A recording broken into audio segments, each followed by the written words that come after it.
Mom's heart were to stop. He explained the procedure to restart her heart, which did not sound like fun. Mrs. Hirsch, is that what you want? Yes, Mom answered firmly without batting an eye. Mom was having a good time at Brightview. In fact, her 2 years at Brightview might have been the happiest of her life. Mom said she never had so many best friends, starting, of course, with Harriet Slotkin, who moved in about the same time as Mom. Mom endeared herself to Nancy, and before Nancy sadly passed, they created almost enough jewelry to open a shop. My mother totally enjoyed playing bridge with Gloria Wellington and Harriet. Mom loved dressing up every day, and she loved dining in style with Harriet, Kathleen Corrick, and John Buchanan. When Harriet noted the blue sky a couple weeks ago, my centenarian mother recited, "The sky was blue high above, the moon was new, and so was love," Oscar Hammerstein's 1928 lyrics. My mother was not always an adorable little old lady. Mom mellowed a lot with age, was there for me in my adult life when I needed a sympathetic ear. Mom more than made up for some difficult years we had. I'd like you to hear what a good writer my mother was, and who she was in her own words. Following are 2 passages from an autobiography I typed for my mother in 1981, 34 years ago. When my husband Harold accepted the assignment in Washington, it was with the understanding that we would remain here. Well, that was not how his commanding officer felt in 1959. Along with several other men, Harold was to be shipped out.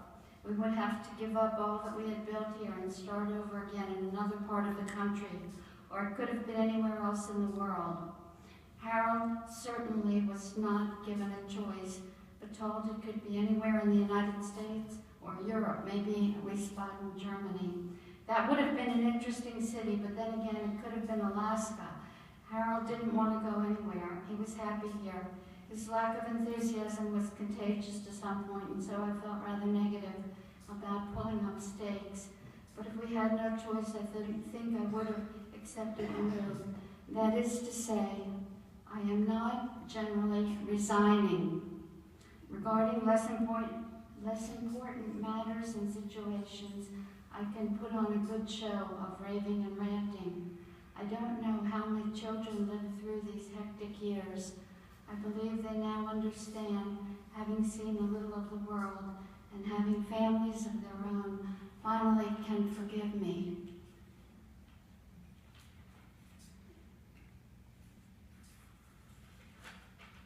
In the next passage, my mother wrote about her experience with death. I first became aware of death when I was 19 years old. I can't believe it now, how I, almost a fully grown woman, had so little concept of death. I can only attribute my ignorance to the sheltered upbringing of our families and friends. Those were the mores of the times. Children and young people were protected from the harsh realities of life. My uncle died along a very long and debilitating illness, and although he was like a father to me, I don't recall being deeply affected. How different my feelings run now. I cry bitterly viewing a sad love story on TV. My own father's death was not much more traumatic. I was 22 at the time, and when I realized his death would bring changes to our lives, that did not ring a bell too loudly for me. Seeing him in a casket, I couldn't accept the fact of his death. He looked peaceful and had a smile on his face.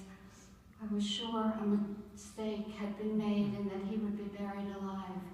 For months after that, when I would see a man on the street who resembled my father, I would run over hoping it was my father. My father was 53 years old, with a strong body but a weak heart. Heart disease ran in his family, and later on I was to see several uncles and my father's nephews fall prey to the same illness.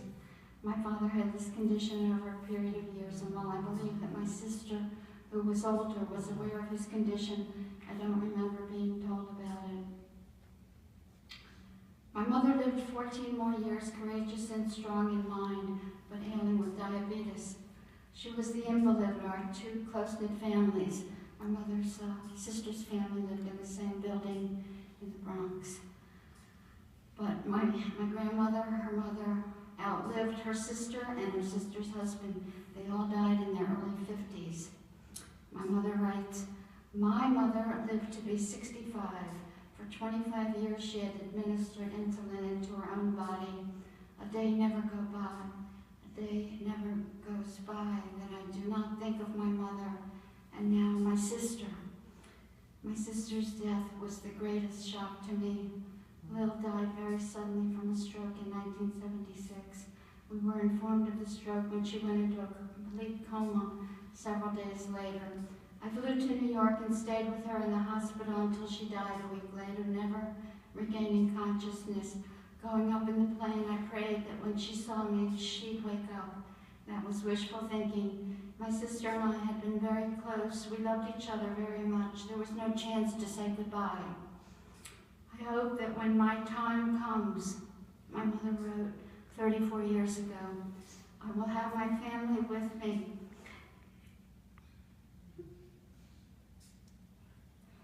And will be able to tell them how much I love them."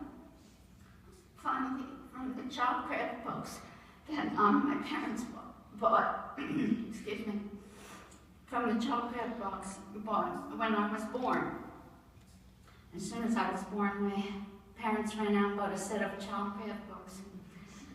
Hundreds of stars in the evening sky, hundreds of shells on the shore together, hundreds of birds that go singing by, hundreds of lambs in the sunny weather, hundreds of dewdrops to greet the dawn, hundreds of bees in purple clover, hundreds of butterflies on the lawn, but only one mother the wide world over.